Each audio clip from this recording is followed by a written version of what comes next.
Touchdown! It's tough out there on those mean portal streets, Roddy. Yeah, it is. Out of the backfield. Pass complete and room to burn for Bond. All right, so are you ready to dive into one of the wildest weekends in college football history? Because I know I am. Oh, absolutely. It was a roller coaster ride from start to finish, upsets, blowouts, you name it, we had it. Seriously, did anyone see that Georgia-Texas game coming? Nobody saw that coming, not with all the hype surrounding Texas. I mean, we're talking about the #1 team in the nation going up against the #5 team. And on their home turf, no less. Everyone and their dog thought Texas was going to steamroll Georgia. Yeah. I mean, I'll admit it, I thought Texas was going to win too. But then, boom, second quarter rolls around and Texas is down 20-0.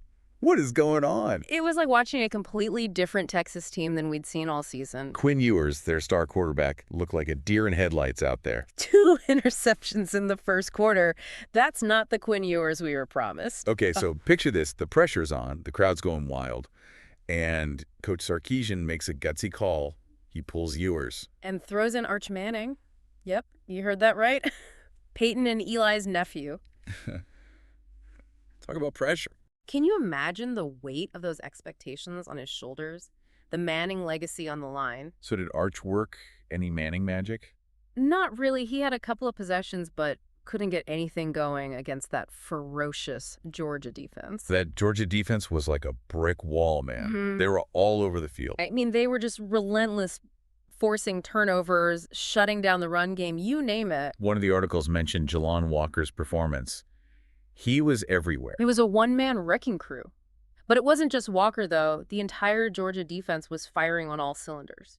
It's interesting because usually Georgia's known for stopping the run, but their pass rush was something else in this game. They were all over both Ewers and Manning, disrupting any kind of rhythm they tried to establish. But let's not forget, they were going up against an offensive line with guys like Kelvin Banks and Cameron Williams, who are projected to be top NFL draft picks. It just goes to show you the level of talent and preparation on that Georgia defense. Speaking of talent and preparation, yeah, Texas looked completely unprepared for what Georgia threw at them. They looked rattled, especially on offense. This was their first real test against a top-tier opponent, and they crumbled under the pressure. And let's be honest, it wasn't just a loss, it was a beatdown. One of the articles I read mentioned that this was the biggest upset for a home team since 1982. 1982, we're talking about ancient history here. This wasn't just a loss for Texas, it was a statement win for Georgia. They came into this game as underdogs and absolutely dominated from start to finish. This game is going to have major implications on the playoff race, that's for sure. Absolutely. It throws a real wrench into things. With Texas losing, who knows what's going to happen now? We've got undefeated teams like Indiana still making waves and Miami pulling off another win to stay undefeated. It's anyone's game right now. And that's what makes this season so exciting. But going back to the Georgia-Texas game for a moment. Sure, what about it? It's interesting because even with that loss, Texas still put up some points on that Georgia defense. Yeah, they did manage to score 15 unanswered points in the third quarter. 15 unanswered points against that defense. Yeah. That's not easy. Not at all. It shows that Texas still has some fight in them. But it seemed like once Georgia realized what was happening, they just shut it down. Oh, absolutely. They went right back to dominating on both sides of the ball. It was like they had Texas right where they wanted them. And they just controlled the pace of the game from that point forward.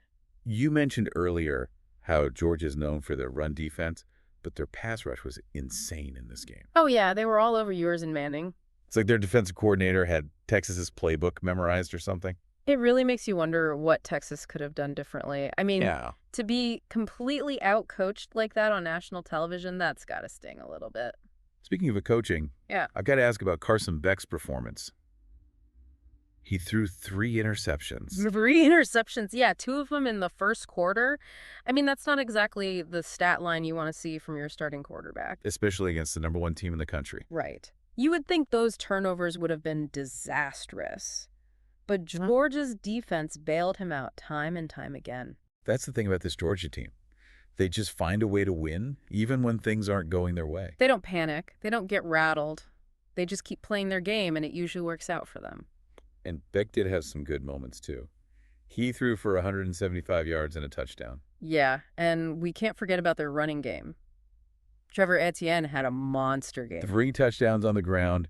He was unstoppable. It was a real team effort for Georgia. They got contributions from all over the field. Well, let's go back to Texas for a second. They were down 23 points at halftime. Yeah, that's a tough deficit to overcome, especially against a team like Georgia. I can't imagine the pressure those players must have been feeling. Especially on their home turf with all those fans expecting a win. It's got to be tough. But hey, it's still early in the season. Oh, yeah. Plenty of football left to be played.